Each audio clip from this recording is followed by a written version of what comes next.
Jesus rejected at Nazareth.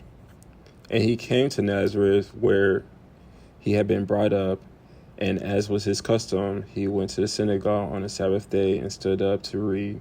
And the scroll of the prophet Isaiah was given to him. He unrolled the scroll and found the place where it was written, "The Spirit of the Lord is upon me, because he has anointed me to proclaim good news to the poor. He has sent me to proclaim liberty to the captives and recovering the sight of the blind, to set liberty to those who are oppressed, to proclaim the year of the Lord's favor."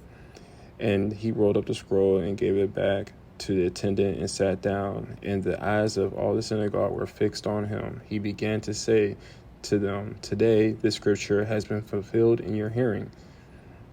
And all spoke well of him and marveled at the gracious words that were coming from his mouth. And they said, "Is this not Joseph's son?" And he said to them, Doubtless you quote to me this proverb, 'Physician, heal yourself.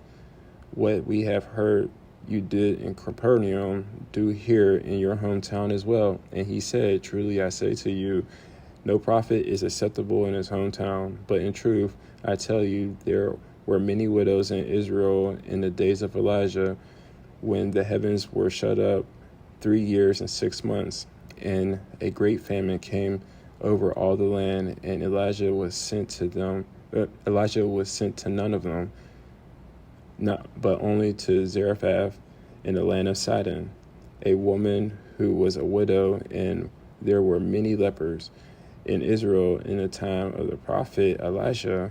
None of them was cleansed, but only Naaman the Syrian.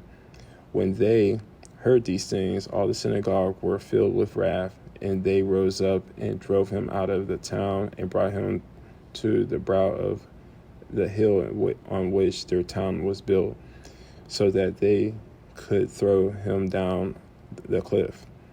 But passing through their midst, he went away.